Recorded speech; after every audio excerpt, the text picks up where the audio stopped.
இப்போ உங்கள் கூட இருக்கிற ஹார்ட் பீட் டீமில் இருக்கவங்கள வச்சு நீங்கள் மஞ்சுமல் பாய்ஸ் மாதிரி படத்தில் நடிக்க போகிறீங்க. யார் யாரும் உங்கள் கோஸ்டார் எடுத்துப்பீங்க, என்ன கேரக்டர் எடுத்துப்பீங்க? உள்ளே யார் போய் மாட்டாங்க சுபாஷ் அந்த கேரக்டர் தான். ஷோபின் யார் இருக்கும்? ஷோபினா வயது முதிர்ந்த ஒரு நபர். சினிமா டாக்டர் வந்து ஷோபின் சார் போட்டலாம். ஏன்னா அவர் எப்பவுமே பதட்டமாக என்ன சொல்கிறது ஒரு மாதிரி இதாக இருப்பார். கடைசி வரையும் அந்த லேடி டாக்டர்ஸ்லாம் உள்ளே வரமாட்டாங்கல்ல? லேடி டாக்டர்ஸ் இல்லை மஞ்சுமல் பாய்ஸ்ன்னு சொல்லிட்டீங்க. கோயட்னு வச்சுக்கோங்க. கோயட்னு வச்சிடலாம். ஓகே, அப்போ தேஜு வந்து அந்த கேரக்டர் போட்டுடலாம். எந்த கேரக்டர் பார்ட்டி பண்ணுற கேரக்டர் போட்டலாம். அப்போ அவங்க தீபா யார் போடலாம்? ஐடியா கொடுங்க ப்ரோ. நான் ஒரு ஆப்ஷன்ஸ் கொடுங்க பிரதர். தேஜா ஆர் பாடியன் யார் ரெண்டு பேரும் பெஸ்ட் பெர்ஃபார்மர்? தேஜு ஆர் பாடினியா? ரெண்டு பேரும் பிச்சை this or that bro. This or that. Okay, Teju or Deepa? என்ன இப்படிலாம் கேட்குறீங்க? அப்படிதான் நாங்கள் ஜாலியாக போவோம். ரெண்டு பேரும் சூப்பராக பண்ணுவோம். ஏன் பிரதர்? நாங்கள் விடவே மாட்டோம். ஒரு ரெண்டில் ஏதாவது ஒன்று தான். இல்லை ஒன்று தான். ரெண்டு பேர் கேரக்டருமே பார்த்தீங்கன்னா ஒரு டஃப்பான கேரக்டர் தான். தலைவர் கூட நடிக்கிற ஒரு படம் இல்லைன்னா ஹார்ட் பீட் சீசன் ரெண்டில் நீங்கள் ஒன்று தான் சைன் போகணும். எதுக்கு சைன் போகணும்? ஏன் இந்த மாதிரிலாம் வந்து மாட்டி விடுறீங்க ப்ரோ? நீங்கள் ஒன்று சொன்னீங்களா அது மாதிரி தான் வாழ்க்கைனா ப்ரோ. ஏதோ ஒன்று. ஓகே, சேஃபாக ஆன்சர் பண்ணுறேன்னு சொல்லி இந்த மாதிரி கொடுத்துட்றீங்க. ஆமாம்.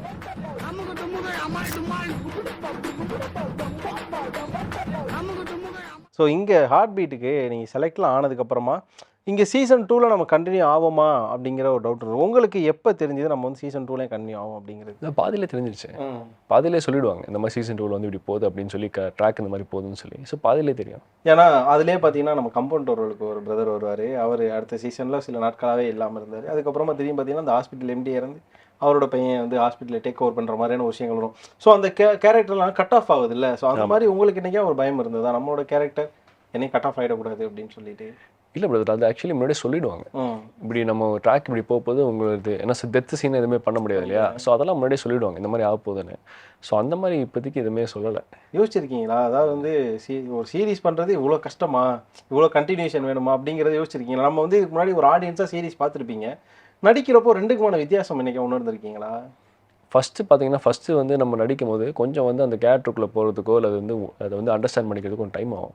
பட் இது பார்த்தீங்கன்னா நம்ம எவ்வளோ எபிசோட் பண்ணியாச்சு இல்லையா? அங்கே செட்டுக்குள்ளே போனதுக்கப்புறம் நம்மளையே அறியாமல் நம்மளாம் என்ன சொல்லுவோம் குணாவாக மாறிடும். அந்த மாதிரி தான் அவங்கவுங்க கேரக்டர்ஸ் அவங்கவுங்களாம் மாறிடுவாங்க.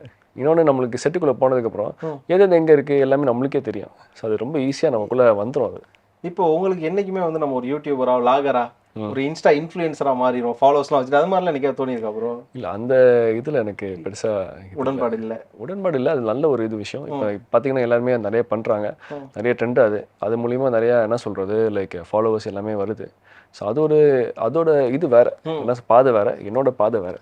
ரிவ்யூஸ்லாம் பார்ப்பீங்களா? பொதுவாக ஒரு சீரிஸோட ரிவ்யூஸ் இல்லைனா மூவியோட ரிவ்யூஸ்லாம் பார்ப்பீங்களா? ஃபாலோ பண்ணுவீங்களா நீங்கள்? பெருசாக பார்க்குறது கிடையாது ரிவ்யூஸ்.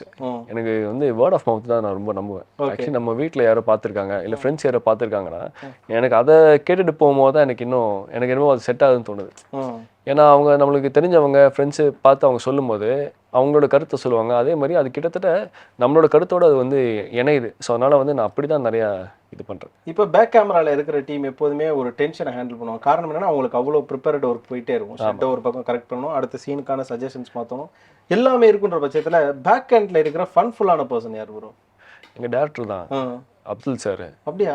பயங்கர ஃபன். அவர் ஜாலியாக, அவர் ஃபன்னாக இருப்பார், என்ன சொல்கிறது கலாச்சிட்டு இருப்பார். அதே மாதிரி என்ன சொல்கிறது செட்டை வந்து எனர்ஜெட்டிக்காக வச்சுக்கிறதுல வந்து என்ன சொல்கிறது கரெக்டாக போகும். ஏன்னா சீரிஸ் பார்க்குறப்பவே டக்குன்னு ஜம்ப் ஆகி அடுத்த சீன் ஒரு பர்சனுக்கு இருக்கிற சீன் வந்துடுது. எல்லாரோட சீனுமே உள்ளே வருது அப்படிங்கிறப்போ அதை எடுக்கிறதுக்கு ஒரு டென்ஷன் அங்கே இருந்துருக்கும். ஆமாம், அவருக்குலாம் ப்ரெஷர் அதிகம். ஏன்னா ஒரு நாளைக்கு அவ்வளோ சீன்ஸ் எடுக்கணும், முடிக்கணும் அப்படின்னு இருக்கும்போது ப்ரெஷர் அதிகம்.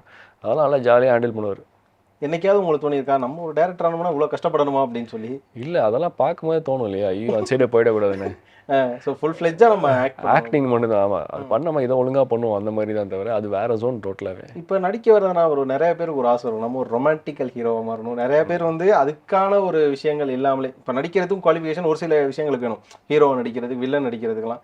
இப்போ நீங்களாம் ஒரு லவ்வர் பாயாக நடிக்கிறதுக்கு எல்லா குவாலிஃபிகேஷனும் வச்சிருக்கீங்கன்னு வச்சுக்கோங்க. உங்களுக்கு அந்த ஆசைகளாக இருக்குது நம்ம ஒரு ரொமான்டிக்கல் ஹீரோவாக மாறணும்ப்பா, சாக்லேட் பாயாக மாறணும் அப்படின்னு? இல்லை, எல்லாமே பண்ண முடியாது. எனக்கு என்ன சொல்கிறது, ஒரு ஆக்டிங்னா வந்து எல்லா ஒரு கேரக்டர்ஸாகவும் போய் எக்ஸ்ப்ளோர் பண்ணணும்னு ஆசை. ஓகே.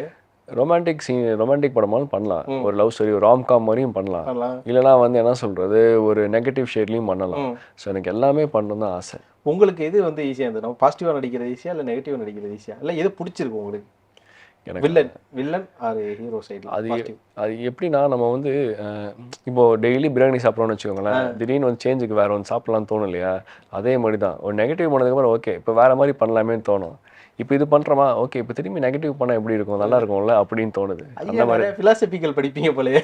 ஃபிலாசபிக்கல் பிரதர், எதுவுமே வாழ்க்கையில் திகட்டிடக்கூடாது இல்லையா? ஒரே ஐடியா பண்ணி ஏன்னா அந்த சேஃப் ஜோன் ஆன்சர்னு ஒன்று இருக்கும். ஆமாம்மா, ஏதாவது கேள்விடா இப்படி இல்லை பிரதர் எல்லாருமே அப்படின்னு யாருக்கிட்ட இருந்து வருதோ அவங்களாம் சேஃப் ஜோன்ல இருக்கிறாங்கன்னு அர்த்தம். ஸோ இதுவரை நீங்கள் ஃபேஸ் பண்ண இன்டர்வியூஸ்ல நிறைய பேர் ஹூக் போட்டு ஏதாவது கண்டென்ட் வாங்கலாம் ட்ரை பண்ணிருப்பாங்கல்ல. ஆமாம். ஸோ அதெல்லாம் பார்க்குறப்ப நினைச்சிருக்கீங்களா ஆங்கர் லைஃப் இவ்வளோ டஃபாடா அப்படிலாம் யோசிச்ச நேரம்? கண்டிப்பாக. அது எப்படின்னா நீங்கள் அன்சைட் பிடிச்சி கயிறு இழுக்கணும், நான் இன்சைட் பிடிச்சி கயிறு இழுக்கணும் இல்லையா? அதுதான் உங்களுடைய இது. உங்களுக்கு கண்டென்ட் வேணும், நான் வந்து ஐயோ வாய் ஓட்டக்கூடாது, நான் யோசிக்கணும். கஷ்டம் தான். இந்த சேர்ல 2 பேரும் உட்காந்துருக்கோமா, 2 பேத்துக்கும் அந்த கஷ்டம். சீசன் 2 ஆரம்பிக்கும் போது ப்ரோ ப்ரொமோஷன்ஸ் ரொம்ப அதிகமான ப்ரொமோஷன்ஸ் இருந்தது நான் பார்த்தேன். அதாவது ஒரு சீரிஸ்க்கு இவ்வளோ ப்ரொமோஷன் இருக்கு, ஒரு லான்ச்சிங் இருக்கும், ஒரு சீரிஸ் லான்ச் ஆகுதுன்னா இருக்கும், அது நேரம் முடிஞ்சதுக்கப்புறம் மேக்ஸிமம் இருக்காது. ஆனால் சீசன் 2க்கு இவ்வளோ ப்ரொமோஷன்ஸுங்கிறது நான் வந்து ஹார்ட் பீட்டில் தான் பார்த்தேன். ஸோ அப்போ அந்தளவு எதிர்பார்ப்பு இருக்குது அப்படின்னா டைரக்டர் மேலே அவ்வளோ ப்ரெஷர் இருக்கும். இவ்வளோ ப்ரொமோஷன் பண்ணிட்டோம் இவ்வளோ எதிர்பார்ப்பு இருக்குன்னு டைரக்டர்கிட்ட ப்ரெஷர் இருந்தால் அது ஆக்டர்கிட்டே இருக்கும். ஸோ அந்த ப்ரெஷர் உங்களுக்கு எப்படி இருந்து நீங்கள் எப்படி ஹேண்டில் பண்ணுறீங்க ஸ்பாட்டில் இருக்க ப்ரெஷர்ஸ்? சீசன் 1 பண்ணி முடிச்சதுக்கப்புறமா இந்த கேரக்டருக்கு நல்ல வரவேற்பு கிடைச்சுன்னு நினைக்கும் போது ஒரு கான்ஃபிடன்ஸ் நம்மளுக்கு தானாகவே இருக்கும் இல்லையா? அந்த கான்ஃபிடென்ஸில் தான் நம்ம வந்து டேரக்டராக இருந்தாலும் சரி ரைட்டராக இருந்தாலும் சரி அந்த கான்ஃபிடென்ஸ்குள்ளே தான் நம்ம உள்ளே போவோம். ஸோ அப்படி இருக்கும்போது எப்படின்னா மேபி ரைட்டருக்கு மேபி அந்த ஒரு இது இருக்கலாம். ஃபர்ஸ்ட் சீசன் வந்து நம்ம வந்து நல்லா வந்து என்ன சொல்கிறது ஒரு நல்ல ரீச் ஆயிடுச்சு, செகண்ட் சீசனுக்கும் நம்ம அதே ஒரு ஐப்பில் கொண்டு போகணுன்னு இருக்கும்போது அது டேரக்டர் ரைட்டருக்கு மட்டும்தான் அந்த இன்னும் ஒரு டென்ஷன் அதிகமாக இருக்கும். ஏன்னா ஆக்டர்ஸாக நம்ம வந்து எது கொடுத்தாலும் நம்ம பெர்ஃபார்ம் பண்ணிடுவோம் இல்லையா? ஏன்னா பெர்ஃபார்மன்ஸ் வந்து எழுதுறது தான் வந்து ஃபஸ்ட்டு கஷ்டம், அதை வந்து டேரக்டர் எக்ஸிக்யூட் பண்ணுறது இன்னும் கஷ்டம், அது நடிக்கிறது வந்து அதுக்கு தாண்டி தான். ஸோ அதனால் வந்து ஒரு ஆக்டராக வந்து ப்ரெஷர் பார்த்தீங்கன்னா வந்து இருந்துச்சு. பட் ஆனால் எனக்கு தெரிஞ்சது ரைட்டருக்கும் டேரக்டருக்கும் தான் வந்து அதிக ப்ரெஷர். ஏன்னா வந்து ஃபஸ்ட் சீசன் மாதிரி இந்த சீசன் வந்து ஒர்க் அவுட் பண்ணணும். ஏன்னா இங்கே ஒரு விஷயம் சொல்லுவாங்க, கேமராமேன் ஏமாற்றலாம் கேமராவை ஏமாற்ற முடியாது அப்படின்னு. இப்போ வந்து ஒரு நாளைக்கே இவ்வளோ சீன்ஸ் எடுக்கணுங்கிறது டேரக்டர் ப்ரெஷர் இருக்குது. நீங்கள் ரீடேக் வாங்க முடியாது. அப்போ உங்களுக்கும் அது இருக்கும், நம்ம ரீடேக்கே வாங்காமல் நடிச்சிடணும் சர்வா அப்படின்னு. அந்த ப்ரெஷரையும் வச்சுக்கிட்டே ஃபேஸில் அதை காட்டாமல் நடிக்கிறதுங்கிறது எவ்வளோ டஃப் பிரதருங்க? அதுதான் பிரதர் ஆக்சுவலி மேட்ரு. ஆமாம், ஏன்னா டைம் ஒன்று போயிட்டே இருக்கும். ஓகே, அதே அதே மாதிரி எல்லாருமே பார்த்தீங்கன்னா வந்து ஒரு இது வச்சுருப்பாங்க, டெட்லைன் மாதிரி வச்சுருப்பாங்க, அந்த டெட்லைனுக்குள்ளே முடிக்கணும். அதே மாதிரி அந்த டெட்லைனுக்குள்ளே நம்ம பெஸ்ட்டு கொடுக்கணும். இவ்வளோ இருக்கும்போது அது தானாக வந்துடும். ஆமாம்மா, ஏன்னா லைட் மேன் பார்த்தீங்கன்னா லைட்டு பிடிச்சிட்டு இருப்பாங்க, சம்டைம்ஸ் பார்த்தீங்கன்னா ஸ்டாண்ட் இருக்காது, கையில் பிடிச்சிட்டு இருப்பாங்க. கையில் எவ்வளோ பிடிக்க முடியும், வலிக்கும் இல்லையா? டேக்கு போக போக அவங்க மூஞ்சிலாம் மாறும். ஸோ அதனால் வந்து எல்லாருமே வந்து என்ன சொல்கிறது லைக் ஒரு சீன் ஒர்க் அவுட் ஆகணும்னு நினச்சது அந்த இன்டென்ஷனில் தான் எல்லாருமே அப்படி வெயிட் பண்ணிட்டே இருப்பாங்க. அப்படி இருக்கும்போது நம்ம அது பண்ணும்போது தான் அந்த சீன் ஓகே ஆகும். நம்ம ஒரு ஆளுக்காக பின்னாடி அவ்வளோ பேர் நிற்பாங்க. அது நம்ம அவ்வளோ இருக்கும்போது நம்ம கரெக்டாக பண்ணிட்டோம்னா அது நல்ல விஷயம். இந்த கேள்வியை வந்து நான் உங்ககிட்ட கேட்கக்கூடாது, இருந்தாலும் கேட்குறேன்.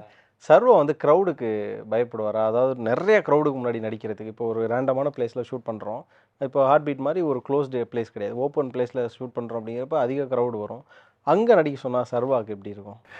இது வந்து ஃபஸ்ட்டாக நான் ஸ்டேஜ் பிள்ளை நாடகம் பண்ணும்போது அந்த இது இருந்துச்சு ஆக்சுவலி, க்ரௌட் ஃபியர் இருந்துச்சு ஆக்சுவலி. ஏன்னா முன்னாடி பார்த்தீங்கன்னா அவ்வளோ பேர் உட்காந்துருப்பாங்க, அதேமாதிரி அங்கே போய் டேக் எடுக்க முடியாது, புரியுதுங்களா? நம்ம தப்பாக தப்பாக பேசிட்டோம், அவ்வளோதான் முடிஞ்சிச்சு அவ்வளோதான். என்ன பேசணுமோ பேசிட்டு வந்துட்டே இருக்கணும். ஸோ அந்த இடத்துலையே அந்த ஃபியர்லாம் க்ரௌட் ஃபியரு நம்ம என்ன பண்ணுறோம் அது எல்லாமே அங்கேயே எனக்கு டோட்டலாகவே பிரேக் ஆகிடுச்சு. ஸோ அதுதான் வந்து என்னோடய ஃபஸ்ட்டு டெஸ்ட்டு. ஸோ அந்த டெஸ்ட்டை பாஸ் பண்ணிட்டேன். அதுக்கப்புறமா எனக்கு அந்தளவுக்கு க்ரௌடு மேலேயோ அது மேலேயோ இது கிடையாது. இப்போது கேமராவில் எந்த அளவு நடிக்கிறோமோ அந்தளவு மைக்கு கிட்ட நடிக்கணும் ப்ரோ, டப்பிங்கில். ஆமாம். ஸோ அது எப்படி ப்ரோ? ஏன்னா நீங்கள் ஒன்று நினச்சிருப்பீங்களா, இங்கே டைலாக் பேசிடலாம், டப்பிங்கில் நம்ம சரி பண்ணிக்கலாம் அப்படின்ட்டு இருக்கோம். ஸோ எப்படி உங்களுக்கு அதுக்கான வேரியேஷன் என்ன? நீங்கள் வந்து எவ்வளோ ஸ்ட்ரகிள் பண்ணீங்க ஸ்டார்டிங்கில் டப்பிங்கில்? டப்பிங் வந்து ரொம்ப ரொம்ப முக்கியமான ஒரு விஷயம். ஏன்னா நம்ம சினிமா வந்து நடிக்கும் போது சுற்றி எல்லாமே நம்மளுக்கு இருக்கும். ஒரு ஆர்டிஸ்ட் இருப்பாங்க, அவங்க டைலாக் சொல்லுவாங்க, அதே மாதிரி டேரக்டர் இருந்துட்டு நீ இப்படி பண்ணு அப்படி பண்ணுன்னு ஒரு சஜஷன்ஸ் கொடுத்துருவாங்க. டப்பிங் வந்ததுக்கப்புறம் ரூமுக்குள்ள நம்ம மட்டும்தான் இருப்போம். ஒரு மைக்கு வந்து என்ன மைக்கும் ஹெட்ஃபோன்ஸ் கொடுத்துருவாங்க. அதே மாதிரி நம்ம திரும்பி வந்து ரீக்ரியேட் பண்ணுறது வந்து கொஞ்சம் டஃப்பான விஷயம் தான். உங்களுக்கு ஃபஸ்ட் டைம் எப்படி இருந்தது? ஒரு மூவிக்கோ இல்லைனா சீரீஸ்க்கோ போயிட்டு நம்ம ஓன் வாய்ஸில் டப் கொடுக்குறோம், நீங்க சொன்ன மாதிரி பிளேஸ்ல ஒரு ஆக்டிங் இருந்திருக்கும், ஆனா அதே ஆக்டிங் அங்க ஸ்டுடியோல வரணும்ல. ஸோ அதுக்கு நீங்க என்ன பண்ணிக்கிட்டீங்க? ஒன்றும் இல்லை பிரதர், என்ன சொல்கிறது, நம்பிக்கையோட போய் பண்ண வேண்டியது வேற என்ன. இன்னொரு விஷயம் வந்துடும் அது தானா, நம்மளுக்கு இவ்வளோ பண்ணியாச்சுல, அது வந்துடும். அங்கே போனதுக்கப்புறம் அசோசியேட் இருப்பாரு அங்க, அப்படின்னா டைரக்டர் இருப்பாரு. ஸோ அவங்க திரும்ப சொல்லி ஏய் சர்வா இது இல்லடா அது அப்படின்ற மாதிரியான இதெல்லாம் நடந்திருக்கு அவங்க. ஆமாம் பிரதர், இது கொஞ்சம் வேற மாதிரி என்ன ஃபீலாக இருக்கு, இது நம்ம இந்த மாதிரி பண்ணலாமா இல்லை அந்த மாதிரி பண்ணலாமா அப்படிலாம் சொல்லுவாங்க. ஸோ அந்த மாதிரி போய் கரெக்டும் பண்ணியிருக்கேன். அதே மாதிரி பண்ணதை வந்து ஓகே நீங்கள் பண்ணதை அப்படியே பண்ணா போதும்னு சொல்லியிருக்காங்க, அதுவும் பண்ணியிருக்கேன். இப்போ ரியல் லைஃப்ல உங்களுக்கு குணாவா இருக்க பிடிக்குதா இல்ல சர்வாவா இருக்க பிடிக்குதா? ரியலா சர்வா தான். சர்வாவாக இருந்துட்டோம்னா நிறைய கேரக்டர் பண்ணலாம், குணாவாக இருந்துட்டோம் கூடவே தான் இருந்துடணும். ஆமாம். இப்போ பிரதர் நீங்கள் வந்து மீடியாவுக்கு வரீங்க இல்லைனா இண்டஸ்ட்ரிக்கு வரீங்க அப்படின்னு போது சொன்னப்போ ரிலேட்டிவ்ஸாக இருக்கட்டும், இல்லைனா அந்த boomer toxic people around hours அப்படின்ற ஒரு ஆட்கள் இருப்பாங்க, ஃபேமிலியில் போட்டு விட்ருப்பாங்க, இல்லைனா உங்கள்கிட்டே அதெல்லாம் வேணாம் சர்வா அதெல்லாம் நமக்கு செட் ஆகுமா அப்படின்னு. கொஞ்சம் ஃபேம் ஆனதுக்கப்புறம் என்ன மாப்பிள்ள நல்லா இருக்கியா, அம்மா கேட்டேன்னு சொல்லி இந்த மாதிரியான பீப்புளெலாம் வருவாங்கல்ல. ஸோ அதெல்லாம் ஃபேஸ் பண்ணுறப்போ உங்களுக்கு எப்படி பிரதர் இருக்குது? அதாவது ஒரு ஆக்டர்னால வெளில ஆக்டர்னு சொல்லவே முடியாது, ப்ரூவ் பண்ணுற வரைக்கும். அதுதான் வந்து ரியாலிட்டி. ஆக்டிங் கிட்ட ஆக்டரா என்ன படம் பண்ணிருக்கீங்க, எதில் பண்ணிருக்கீங்க, ஓ அப்படி அந்த படத்தில் நீங்கள் வந்தீங்களா அப்படிலாம் கேட்பாங்க. ஸோ அதனால் ஒரு ஆக்டர்னா வந்து எப்போ ஒரு நடிகனா அவன் முழுமையாக மாறுறான்னா, அவன் படம் வெளியில் வந்து 4 பேர் பார்த்து அப்ரிஷியேட் பண்ணும்போதுலாம் அவன் ரியல் ஆக்டராகவே மாற முடியும். பட் ஆனால் அவன் உண்மையிலே ஆக்டர் தான். பட் ஆனால் 4 பேர் பார்த்து சொல்லும் போது தான் அவனுக்குமே ஒரு கான்ஃபிடன்ஸ் வரும். அதே மாதிரி நம்ம ஆக்டர் ஆகிட்டோன்னு அவனுக்கே தோணும். ஸோ ஃபஸ்ட்டெல்லாம் பார்க்கும்போது வெளியில் பெருசாக வந்து என்ன சொல்கிறது, ஆக்டிங் ட்ரை பண்ணால் என் க்ளோஸ் சர்க்கிளுக்கு தெரியும். பட் ஆனால் ரிலேஷன்ஸ் இல்லை அங்ககிட்டலாம் போய் பேசும்போது லா படிச்சுட்ருக்கேன், அது பண்ணிகிட்ருக்கேன் தான் சொன்னேன் தவிர ஒரு ஆக்டிங்னு வெளிப்படையாக வெளியில் சொல்ல முடியல. ஏன்னா நான் சொன்னது ஆக்டிங்னா வந்து நம்ம ஒரு ஸ்க்ரீனில் வந்திருக்கணும், பண்ணியிருக்கணும். இந்த ஜெர்சி படத்தில் ஒரு சீன் அப்படி ஒரு மியூசிக் அப்படியே ட்ரெயின் போகிறப்ப கத்துவார்ல, அது மாதிரி நீங்கள் எப்போ அது மாதிரி நின்று ஒரு அக்ரஸ் எப்படி வந்திருக்கு, நம்ம வந்து ஒரு நல்ல இடத்துக்கு வந்துட்டோம் இல்லை நமக்கு ஒரு சான்ஸ் கிடைச்சிருக்கு அப்படிங்கிற ஒரு அக்ரஸ் வரும்ல, அது எப்போ வந்தது உங்களுக்கு? அது நம்ம நினைப்போம் பிரதர், அது நாளைக்கு நடந்துடும். நாளைக்கு நடந்துச்சுன்னா அந்த அக்ரஸனை காமிச்சிடலாம் நம்மளுக்கே தோணும். பட் ஆனால் தள்ளி போகுமா? ஆனால் நாளைக்கு தான் நடக்கும். உண்மையிலே நாளைக்கு நம்ம எதிர்பார்க்க மாட்டோம், அதான் நாளைக்கு அது நடந்துடும். நடக்கும்போது நம்மளுக்கு நம்ம நினச்சி வச்சிருப்போம் இதெல்லாம் பண்ணணுன்னு, அதெல்லாம் எதுவுமே தோணாது. என்னடா நடந்துருச்சு அப்படி தான் இருக்கும். தவிர அந்த தலைவர் சொன்ன மாதிரி தான், ஒரு விஷயம் நடக்கிற வரைக்கும் தான் வந்து அதோட என்ன சொல்கிறது, நம்ம அது பண்ணணும் நம்ம அப்படி இருக்கணும் இப்படின்னு நினைப்போம். நடந்ததுக்கப்புறமா அது ஃபீல் அப்படியே ஒரு மாதிரி, ஓ அடுத்து என்ன அந்த மாதிரி ஆகிடும். கிடைக்கிற வரைக்கும் தான், கிடைச்சதுக்கப்புறம் அந்தளவுக்கு இருக்காது. ஆரம்பத்துலேருந்து இப்போ வரையும் உங்களுக்கு ஒரு வாய்ப்பு வந்தோன்னே நீங்கள் முதல்ல கால் பண்ணியோ இல்லைனா முதல்ல இன்ஃபார்ம் பண்ணுற ஒரு ஆள் யார் பிரதர்? சந்தோஷமாக ஷேர் பண்ணுவீங்களா? அம்மா கிட்ட தான். அம்மா கிட்ட, அப்பா கிட்ட, அப்புறம் வந்து அண்ணங்கிட்ட, அப்புறம் ஃப்ரெண்ட்ஸில் வந்து சொல்லிவிடுவேன், குரூப்பில் போட்டு இந்த மாதிரி கிடச்சிச்சு. இப்போது நீங்களும் வந்து இப்போ நம்ம ஜென்ரேஷன் அப்படிங்கிறனால எல்லா வித ஸ்ட்ரகிள்ஸையும் ஃபேஸ் பண்ணி வந்திருப்பீங்க. ஆனால் அப்போ வந்து பெரிய அளவில் சோஷியல் மீடியா பூம்ஸ் இருந்திருக்காது. ஃபுல்லாக இப்போ வந்து நீங்கள் ட்ராமாஸ் வேறு பண்ணீங்க அப்படின்னா முழுக்க ஆக்டிங் அங்கிட்டு போயிருப்பீங்களே தவிர இங்கே நீங்கள் உங்களை எலவேட் பண்ணாமல் பூம் பண்ணாமல் வச்சுருந்துருப்பீங்க. ஆனால் இப்போ நிறைய பேர் இன்ஸ்டாகிராம் அந்த இன்ஃப்ளூயன்ஸ் மூலமாகவும் அதில் இருக்க திறமைகள் மூலமாகவும் எங்கள் ஆன் ஸ்க்ரீன் வராங்கல்ல. ஸோ அவங்களுக்கு வந்து உங்களோட எக்ஸ்பீரியன்ஸில் ஒரு விஷயம் ஒரு டிப்பாக இல்லைனா ஃப்ரெண்ட்லியாகவும் சொல்லணும் அப்படின்னா என்ன சொல்லுவீங்க? டிப்லாம் இல்லை, கரெக்டாக பண்ணிகிட்ருக்கீங்க, அதுவே பண்ணுங்கள். ஏன்னா நெக்ஸ்ட் வந்து சோஷியல் மீடியா தான் வந்து ரொம்ப முக்கியமான ஒரு விஷயம். ஸோ அந்த சோஷியல் மீடியா பிளாட்ஃபார்ம் வந்து என்னென்னா வந்து அந்த காலத்துலலாம் பெருசாக கிடையாது. ஸோ அதனால் ஆக்டர்ஸ் எல்லாமே பார்த்தீங்கன்னா வந்து ப்ரூவ் பண்ணுறது எல்லாமே இப்போ நேரில் போய் இம்ப்ரெஸ் பண்ணுறது தான். ஸோ அந்த சமயத்தில் இம்ப்ரெஸ் பண்ணுறது கொஞ்சம் கஷ்டம். இப்போ எப்படின்னா வந்து நம்ம சோஷியல் மீடியாவில் வந்து ஈஸியாக ரீச் பண்ணிடலாம் யாராக இருந்தாலுமே. திடீர்னு ஒரு ட்ரெண்ட் பார்த்தீங்கன்னா ஒரு ரீல் பார்த்தீங்கன்னா எங்கேயாவது பிச்சுக்கிட்டு போவோம், அதுக்கப்புறம் பார்த்தீங்கன்னா அவங்க அடுத்த நாளே வந்து ஒரு பெரிய ஸ்டாராக மாறிடுவாங்க. ஸோ சோஷியல் மீடியா வந்து அந்தளவுக்கு ஒரு பவர் இருக்குது. ஸோ சோஷியல் மீடியா கரெக்டாக யூஸ் பண்ணி கரெக்டாக வந்து வாய்ப்புகள் தேடுங்க. இப்போது உங்களுக்கு சொல்லப்படாத ஒரு விஷயம், இந்த டார்க் மூமெண்ட்டுங்கிறது எல்லாருமே கடந்து வந்திருப்போம். அதுவும் மீடியாவுக்குள்ள வந்து கம்பல்சரி ஒரு டார்க் மூமெண்ட் இருக்கும். உங்களோட சொல்லப்படாத ஒரு டார்க் மூமெண்ட் இருக்கா? டார்க் மூமெண்ட் மாதிரி பெருசாக நடந்தது கிடையாது. நீங்கள் பாஸ் ஆகி வெளில வந்துட்டே இருவீங்க அடுத்தடுத்து. அதுதான் பெருசாக வந்து என்ன சொல்கிறது, லைக் அந்த மாதிரி எதுவுமே நடந்தது கிடையாது. எல்லாமே என்ன சொல்கிறது, ஒர்க்கில் போகும்போது சில ப்ரெஷர்கள்லாம் இருக்க தான் செய்யும். அந்த மாதிரி தான். இன்னொன்று நம்ம ஒர்க் பண்ணவங்க, இது வரைக்கும் ஒர்க் பண்ணவங்க எல்லாமே பார்த்தீங்கன்னா வந்து ரொம்ப நியாயமாக தான் நடந்திருக்காங்க. ஸோ அதனால் அந்த மாதிரி எதுவும் பெருசாக. மஞ்சுமல் பாய்ஸ் படம் பார்த்துருக்கீங்க? ஆமாம். இப்போ உங்கள் கூட இருக்கிற ஹார்ட் பீட் டீமில் இருக்கவங்களை வச்சு நீங்கள் மஞ்சுமல் பாய்ஸ் மாதிரி படத்தில் நடிக்க போகிறீங்க. யாரும் உங்கள் கோஸ்டார் எடுத்துப்பீங்க, என்ன கேரக்டர் எடுத்துப்பீங்க? அப்படிங்களா? ஆக்சுவலி வந்து நல்ல ஒரு கேள்விடா. உள்ள யார் போய் மாட்டான்னு சுபாஷே அந்த கேரக்டர் தான் வசி. இங்கே பெரிய ஃபேன் இருக்கார் பிரதர், அவர்கிட்ட கேட்போம். சுபாஷே கேரக்டர் யார் கரெக்டாக இருக்கும்? நீங்களே சொல்லுங்க. குழியில உழுகுறதுக்கு குழியில உழுகிறதுக்கு யாருக்கு உலக பிரச்சனை அந்த சுபாஷ் யாரு ஓகே சுபாஷ் வந்து நவீன் நவீன் அந்த கூட இருக்கிற பர்சன்ஸ் எல்லாம் ஒரு கேரக்டரா நீங்க சொல்லுங்க ஷோபின் யாரு ப்ரோ ஷோபினா வயது முதிர்ந்த ஒரு நபர் ரொம்ப பொறுமைசாலி யார் என்ன பண்ணாலும் அவன் தான் திட்டு வாங்குவான் அப்படின்ற மாதிரி வராது இவரை போட்டலாம் ஷோபினுக்கு சினிமா டாக்டர் பாத்தீங்களா சும்மா ஒரு என்ன சொல்றது ஒரு ஃபன்னா நம்ம யோசிச்சு வைப்போம் சினிமா டாக்டர் வந்து ஷோபின் சார் போட்டலாம் ஏன்னா அவர் எப்பவுமே பதட்டமா என்ன சொல்றது ஒரு மாதிரி இதா இருப்பாரு சோ அவர் போட்டா எப்படி இருக்குன்னு யோசிச்சு பார்ப்போம் இப்பதான் பிரதர் அவர் நடிச்ச படம் பார்த்துட்டு வந்தேன் எவ்வளவு பாத்தீங்களா போலீஸா இருக்கிறாப்ல. ஆமா ஆமா ஆமா அவரை உள்ள இறக்கி விட்டு அவரே ஜர்க்கேடுவாரு குழிக்குள்ள அதுக்கப்புறமா அந்த பாறை மேல ஒருத்தர் உட்காந்து இப்படி பார்த்துட்டே இருப்பார்ல பயந்து கட்டீஸ்வரன் இப்படி ஃப்ரீஸ் மூமெண்ட்லயே இருக்கும் நடிக்கவே மாட்டார் அந்த படத்துல ஆமா அப்படியே ஃப்ரீஸ் தான் ஒரு மூமெண்ட் அதே இருக்கிறோம் யார் பண்ணலாம் ராக்கி பண்ணலாம் ராக்கி ஃபைனல் ஏன்னா கடைசியில பாத்தீங்கன்னா அவருக்கு பயங்கரமான ட்விஸ்ட் இருக்கும் ஆமா கம்முன்னு இருப்பாரு ஆனா கடைசியில பாத்தீங்கன்னா அவர்னாலதான் வந்து லூஸ் என்ன அடிக்கிறா சொல்றாரு அவரு தான் கரெக்டா வந்து ஒரு சொல்யூஷன் கொடுத்து வெளியில எடுத்துட்டு வருவாரு ம். சார் ராக்கி சொல்லலாம் சரி அதுக்கப்புறமா அங்க டூர் போனோன்னே முத சரக்கு அடிக்கலாம் ஒயின் ஷாப் போலான்னு ஒரு நபர் போவாரு So, அப்படியா நம்ம டீம்ல இருக்கிற அந்த ஒரு பர்சன் யாரு நாட் ஓன்லி ட்ரிங்க் நான் அந்த இதுல சொல்ல அந்த டீமை வைப் பண்ற பார்ட்டி பண்ற ஒரு பர்சன் பார்ட்டி பண்றவங்க நவீன் ஆக்சுவலி நல்லா பார்ட்டி பண்ணுவாப்ல Okay. அவரையும் சொல்ல முடியாது அவர்தான் ஏன்னா அவரு தான் உள்ள குழியில விழுந்துட்டாரு சாரு கிஷோர் சொல்லலாம் கடைசி வரையும் அந்த லேடி டாக்டர்ஸ்லாம் உள்ள வரமாட்டாங்கல்ல லேடி டாக்டர்ஸ் இல்ல மஞ்சுபல் பாய்ஸ்ன்னு சொல்லிட்டீங்க ஓகே மஞ்சள் கோயட்னு வச்சுக்கோங்க போயிடுன்னு வச்சிடலாம் ஓகே அப்ப தேஜு வந்து அந்த கேரக்டர் போட்டலாம் எந்த கேரக்டர் பிரதர் பார்ட்டி பண்றாங்க பார்ட்டி பண்ற கேரக்டர் போட்டலாம் அப்ப அவங்க தீபா தீபாவா தீபா யார் போடலாம் ஐடியா கொடுங்க ப்ரோ நான் ஒரு ஆப்ஷன்ஸ் கொடுங்க பிரதர் யார் சொல்லலாம் அதான் அப்படியே ஃபில் பண்ணிட வேண்டியதான் இப்போ நீங்க எல்லாம் ஒரு ட்ரிப்பு போகணும்னு நினைச்சீங்கன்னா ஒரு டீமோட சேர்ந்து ஒரு ட்ரிப்பு போகணும் அப்படின்னா என்ன மாதிரியான ட்ரிப் போகணும்னு நினைக்கிறீங்க எங்க போகணும்னு நினைக்கிறீங்க நீங்க ஹார்ட் பீட் டீம் Heartbeat சொல்றீங்களா team ஓட. ஹார்ட் பீட் டீம் ஆக்சுவலி இது வரைக்கும் ட்ரிப் போனதே கிடையாது பெருசா வெளில எங்கேயும் போனது ஆனா பிளான்லாம் போடுவோமே கடைசி அந்த கொலாப்ஸ் ஆகும் நாங்க பசங்களா என்ன பிளான் பண்ணோம்னா பெங்களூர் போகணும்னு பிளான் போட்டோம் இது வரைக்கும் போவே இல்லை ஆமா ஃபர்ஸ்ட் சீசன் முடிஞ்சதுக்கு அப்புறம் ஓகே 3 மாசம் நம்மளுக்கு பிரேக் இருக்கு பெங்களூர் போலான்னு பிளான் போட்டோம் பெங்களூர் எதுக்கு ப்ரோ பக்கம் அது ஃபர்ஸ்ட் அதை முதல்ல போய் முடிப்போம் பிளான் உங்களுக்கே தெரியும் பசங்க பிளான் போட்டா என்ன ஆகும்னு பிளான் போட்டுக்கிட்டே இருப்போம் குரூப் எல்லாம் இருக்கும் பட் ஆனா எதுவுமே எக்ஸிக்யூட் ஆகாது சின்னதா வந்து நம்மளோட கோலை ஃபிக்ஸ் பண்ணிட்டு அதை நம்ம அடைஞ்சு அதை வந்து நோக்கி போலாம் நம்ம எங்க டீம்ல ஒரு 3 வாரமா பெங்களூர் பிளான் 4 வாரமா போயிட்டு இருக்கிறோம் அப்படியா ஆமா இந்த வாரமும் இருக்கு அது ஆட்டோமேட்டிக்கா நாளைக்கு சாயங்காலம் கேன்சல் ஆயிடும் நாங்க உங்களோட சீனியர் நாங்களாம் கிட்டத்தட்ட 2 வருஷமா பிளான் போட்டுருக்கோம் பெங்களூர் மட்டுமே இன்னும் போல அந்த இன்க்ரிமெண்ட் கேட்கறது ஃபன்னா கேட்போம்ல டைரக்டர் சீசன் 2 வந்துருச்சு எங்களுக்கு பேட்டால இன்க்ரிமெண்ட் போட சொல்லுங்க அப்படின்னு ப்ரொடக்ஷன் சைட்ல ஸோ அது மாதிரி வந்து இன்க்ரிமெண்ட் எதிர்பார்த்த விஷயங்கள்லாம் இருக்கா உங்களுக்கு இதுல சேலரியில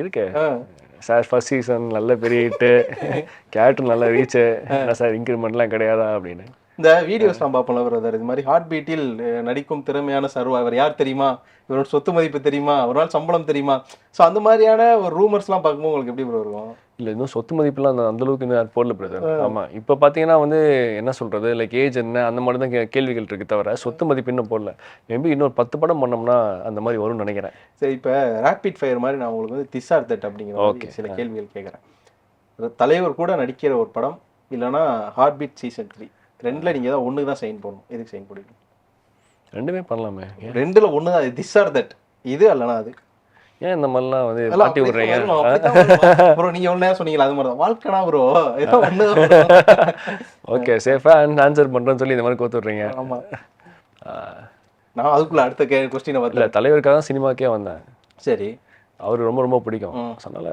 தலைவர் படம் வச்சு அப்ப சீசன் 3 சைன் பண்ண மாட்டீங்கல்ல அப்படிலாம் கிடையாது அப்படிலாம் கிடையாது ஆக்சுவலி எங்களோட டீம் பார்த்தீங்கன்னா வந்து ரொம்ப அண்டர்ஸ்டாண்டிங் ஸோ அதனால வந்து அவங்க என்ன சொல்றது ஓகே நீங்க பண்ணிட்டு வாங்கன்னு சொல்லி டேட்ஸ்லாம் அவங்க கொஞ்சம் அட்ஜஸ்ட் பண்ணுவாங்கன்னு நினைக்கிறேன் தேஜா ஆர் பாடினி யார் ரெண்டு பேரும் பெஸ்ட் பெர்ஃபார்மர் தேஜு ஆர் பாண்டியா 2 பேரும் பிச்சு திஸ் ஆர் தட் ப்ரோ அது திஸ் ஆர் தட் ஏன் அதெல்லாம் அப்படிதான் ஜாலியா போடுவோம் நாங்க கீழே ஷார்ட்ஸ் போட்டு ஒருத்தவங்க போட்டோ மட்டும் போட்டு மேல உங்களோட வீடியோ போடுவோம் அந்த மாதிரி போடுவீங்க ஆமா ஓகே நெகட்டிவ் ஷேடா போடும்போது தேஜு நல்லா பண்ணுவாங்க எமோஷன்ஸ் வரும்போது பாண்டி நல்லா பண்ணுவாங்க ஓகே இது 2 பேர்ல யார் ப்ரோ பெஸ்ட் ரெண்டுக்குமே யார் பெஸ்ட்னு கேக்குறீங்க ஏன்னா இதுல சொல்ற ஆன்சர் வச்சு அடுத்து ஒரு நாள் வெர்சஸ் போடுவேன் அதுக்கு தான் அப்படியா ஆமா பாடினி யார் Teju have to choose one அப்படின்னு கேட்கும்போது ஓகே தேஜு சொல்லலாம் தேஜு இந்த ஒரு ரீசனுக்காக தான் ஏதோ ஒன்று நீங்கள் சூஸ் பண்ணணும்னு சொன்னீங்க அந்த ஒரு ரீசனுக்காக தேஜு ஆர் தீபா என்ன இப்படிலாம் கேட்குறீங்க அப்படிதான் நாங்க ஜாலியா போவோம் 2 பேரும் சூப்பராக பண்ணுவோம் ஏன் பிரதர் நாங்க விடவே மாட்டோம் ஒரு ரெண்டுல ஏதாவது ஒன்று தான் இல்லை ஒன்று தான்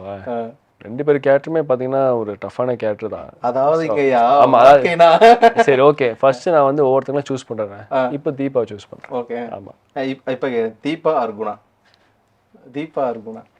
ஓகே, என்னை பற்றி நானே சொன்னால் நல்லா இருக்காது. தீபா ஸோ வந்து கமெண்ட்லேயே சொல்கிறாங்க யார் வந்து வெல் பர்ஃபார்மர்னு. சொல்லப்போனால் எல்லாருமே அதில் வெல் பர்ஃபார்மர் தான். என்னை கேட்டால் நான் அதான் சொல்லுவேன். ஸோ இது திசார்த்தத்தை தாண்டி மறுபடியும் இன்டர்வியூ செக்மெண்ட்டுக்குள்ளே போய்டும். அதுக்கப்புறமா ஹாட் ஸ்டாரில் இன்னொரு சீரிஸ், நல்ல ரோம் கம்மில் ஒரு சீரிஸ், அதே நேரம் டார்க்கான ஒரு சஸ்பென்ஸில் ஒரு சீரிஸ், ரெண்டில் இது நடிப்பீங்க. ஆக்சுவலி நெக்ஸ்ட் வந்து டார்க்கான சஸ்பென்ஸில் தான் நடிப்பேன். ஆமாம், அதுதான் புதுசாக ட்ரை பண்ணோம். ஸோ அது வந்து கண்டிப்பாக பண்ணுவேன். Love marriage or arrange marriage? Arrange love marriage. Love marriage. Friends or love? Friendship full love. Friendship pure love. உள்ள லவ். ஓகே. ஃப்ரெண்ட்ஸ் ஆர் கூட நடிக்கிற கோ ஆக்டர்ஸ்? ரெண்டு பேரும் ஒன்று தான் அப்படின்னு சொல்லக்கூடாது. இல்லை, ரெண்டு பேருமே ஒன்று தான். பட் என்ன சொல்கிறது, லைக் ஃப்ரெண்ட்ஸ் வந்து பல வருஷமாக வந்து கூட இருந்திருக்காங்க இல்லையா. நம்ம வந்து சின்ன வயசுலேருந்து அப்படியே நம்ம ஸ்ட்ரகிள்ஸ் எல்லாமே பார்த்துட்டு வந்திருக்காங்க. ஸோ இந்த இடத்துல வந்து maybe I choose friends. Series or films? Watch பண்ணுறதுலையும் சரி நடிக்கிறதும் சரி இன்ட்ரெஸ்ட் எதுவும்? ரெண்டுமே interest, but right no films. Fan பாயா இருக்க உங்களுக்கு விருப்பமா, இல்லை 4 ஃபேன்ஸுக்கு நீங்கள் வந்து ஒரு ஐக்கானாக இருக்க உங்களுக்கு விருப்பமா? யாராக இருந்தாலுமே அந்த மாதிரி தான் சூஸ் பண்ணுவாங்க. ஸோ ஐ சூஸ் ஒரு என்ன சொல்கிறது, லைக் ஒரு ஃபேன்ஸுக்கு ஒரு நல்ல ஒரு ஃபேவரட்டான ஒரு ஆக்டர் இருக்கணும். Awards or craftable films? Craftable films. நல்ல படங்கள் கொடுத்தோன்னா அதுக்கேற்ற மாதிரி என்ன சொல்கிறது, லைக் ஆடியன்ஸ் வருவாங்க, அவார்டு கிடைக்கும், அதே மாதிரி காசும் கிடைக்கும். மந்த்லி 2 lakhs இருக்கக்கூடிய கவர்மெண்ட் சேலரி, இதில் சேலரி வாங்கக்கூடிய ஒரு ஜாப், இல்லைனா உங்களுக்கு என்டையராக ஒரு 3 yearsக்கு மட்டும் சினிமாவில் நடிக்கக்கூடிய வாய்ப்பு. 3 வருஷம் மட்டும் சினிமாவில் நடிக்க முடியும். உங்களுக்கு 2 ஆப்ஷன் தான். ஒன்று 2 லட்ச ரூபா மாத சம்பளத்தை சூஸ் பண்ணிங்க அப்படின்னா உங்களுக்கு லைஃப் டைம் அந்த சேலரியில் அந்த வேலை இருந்துகிட்டே இருக்கும். இல்லையா 3 years தான் உங்களுக்கு வந்து நடிக்கிற சான்ஸ் இருக்கும் அப்படின்னா இதை சூஸ் பண்ணுவீங்க? சினிமா சூஸ் பண்ணுவேன். ரீசனா 2 லட்சம் காசு கிடைக்கும், பட் ஆனால் உள்ளுக்குள்ளே எப்பவுமே தோணும் இல்லையா, நம்ம அது பண்ணியிருக்கலாமோன்னு. அதனால் ரிஸ்க் எடுத்து சினிமா சூஸ் பண்ணுவேன். சூஸ் பண்ணிட்டு அதுக்கப்புறம் வேறு ஏதோ பண்ணிக்க வேண்டியதான். Behind the camera R front the camera, எது உங்களுக்கு லைஃப் டைம்? எனக்கு ஃப்ரண்ட்டில் தான் இருக்கும். ஸோ டைரக்டர் ஆர் அசிஸ்டன்ட் யார் உங்களுக்கு வந்து இருக்கிறதுலே பயங்கர க்ளோஸ் செட்டில் ஹார்ட் பீட்டில்? டைரக்டர். ப்ரொமோஷன்ஸ் ஆர் ஷூட்ஸ், அதாவது வந்து இது மாதிரி இன்டர்வியூ கொடுக்குறதுல அதிக விருப்பமா, இல்லை முழுவதும் நடிச்சுக்கிட்டே இருக்கிறதுல விருப்பமா உங்களுக்கு? இல்லை, ரெண்டுத்துலேயும் சூஸ் பண்ணோன்னா எனக்கு ரெண்டுமே பிடிக்கும். பட் நீங்கள் கேட்டதால ஷூட். வில்லன் ஆர் ஸ்லோமோ பிஜிஎம்ல இன்ட்ரோ ஆகிற ஒரு ஹீரோ? ரெண்டுமே தான். ஏதாவது ஒன்று வருது, ஏதாவது ஒன்றில் நாங்கள் வந்து உங்களை பார்க்கணும் அப்படின்னா நீங்கள் விரும்பி எதை சூஸ் பண்ணுவீங்க? இது ஆக்சுவலி ரொம்ப டஃப். ரொம்ப டஃப். எனக்கு ரெண்டுமே ஆக்சுவலி பண்ணணும். வில்லனும் பார்த்தீங்கன்னா சூப்பராக இருக்கும், அதே மாதிரி இந்த மாதிரி ஸ்லோ மோஷன் ஹீரோ அப்படின்னு சூப்பர். நான் ஒரு 2 ஃபிலிம் சொல்கிறேன், இதில் உங்களை ரிப்ளேஸ் பண்ணிக்கணும் அப்படின்னா எந்த ஒரு படம் சொல்லுங்கள்? இதான் கடைசி. ஓகே. ஒன்று ரெமோ, எஸ்கே நான் வந்து நீங்கள் ரிப்ளேஸ் பண்ணி உங்களை நீங்கள் இமேஜின் பண்ணிக்கலாம். இல்லைனா சேதுபதி, நம்ம விஜய்ஸை ரிப்ளேஸ் பண்ணிட்டு அங்கே நீங்கள் ஒரு காப்பாக உங்களை ரிப்ளேஸ் பண்ணிக்கலாம் அப்படின்னா 2ல் எதை நீங்கள் சூஸ் பண்ணுவீங்க? ரெமோ சூஸ் பண்ணுவேன். ஏன்னா ராம் காமாக வந்து என்ன சொல்கிறது, எனக்கு அந்த ஒரு இது பிடிச்சது. ஃபிசிக்கும் உங்களுக்கு நல்லா இருக்கும், அந்த ஒரு என்ன சொல்கிறது சூப்பராக பண்ணியிருப்பார் அதில். அதே மாதிரி விஜய் சேதுபதி சாரும் செம்மையாக பண்ணியிருப்பாரு அந்த இதில். பட் இது சூஸ் பண்ணும்போது மேபி இந்த ஒரு இப்போ இருக்கிற மனநிலையில் நான் வந்து மேபி ரெமோ சூஸ் பண்ணுவேன் நினைக்கிறேன். Thank you so much brother. நிறைய விஷயங்கள் கேட்டோட பட்டுன்னு சொன்னீங்க. இருந்தாலும் உங்களுக்கு வந்து மக்கள்கிட்ட இல்லைனா உங்கள் ஆடியன்ஸ்டையோ ஃபேன்ஸ்டையோ இல்லைனா வந்து இந்த சீரீஸ் பார்த்து தொடர்ந்து சப்போர்ட் பண்ணுறவங்களுக்கு ஏதாவது சொல்லணும் அப்படின்னா க்ளோஸ் பார்த்து சொல்கிறேன். கண்டிப்பாக இந்த ஹார்ட் பீட் குணா வந்து இவ்வளோ ரீச் ஆனதுக்கு காரணம் நீங்கள் ஆடியன்ஸ் நீங்கள் பார்த்து அது கொண்டாடினது தான். அண்ட் இன்றைக்கி இன்டர்வியூ கொடுக்குறேன் இல்லைனா வந்து இந்த இடத்துல நான் உட்காந்துருக்க காரணமும் அதுக்கு ஆடியன்ஸ் நீங்கள் தான். ஸோ ஹார்ட் பீட் குணாவுக்கு இவ்வளோ ஆதரவு கொடுத்ததுக்கு ரொம்ப நன்றி. அண்ட் என்றைக்குமே நான் கடமைப்பட்டிருக்கேன். அண்ட் நிறையா படங்கள், அதே மாதிரி நிறையா வெப் சீரிஸ் நிறைய பண்ணுவேன். அதே மாதிரி ஹார்ட் பீட்டுக்கு நீங்கள் வந்து குணாவுக்கு நீங்கள் எவ்வளோ ஆதரவு கொடுத்தீங்களோ அதே மாதிரி என்னோடய மற்ற கேரக்டர்ஸ்க்கு நீங்கள் கொடுக்கணும். அதே மாதிரி இதில் எவ்வளோ எக்ஸைட் ஆனீங்களோ அதே மாதிரி மற்ற கேரக்டர்ஸ் மூலியமாகவும் நான் எக்ஸைட் பண்ணுவேன் உங்களை எல்லாத்தையுமே. Thank you so much brother. இன்னும் நிறைய சீரீஸ் பண்ணுங்கள், எங்களோட ஆதரவுகள் தொடர்ந்து இருக்கும். செட்டில் எல்லாரையும் கேட்டதை சொல்லுங்கள். கண்டிப்பாக சீக்கிரமாகவே மஞ்சுமல் பாய்ஸ் மாதிரி ஒரு ட்ரிப் ஒன்று போயிட்டு அது எக்ஸ்க்ளூசிவாக எங்களுக்கு வந்து இன்டர்வியூ கொடுங்க. For your time. அதை நீங்கள் ஃபுட்டேஜாக எடுக்கிறதுக்கு நீங்கள் வந்துருங்க, ஆக்சுவலி கரெக்டாக இருக்கும். கண்டிப்பாக. Thank you so much for your time. Thank you so much.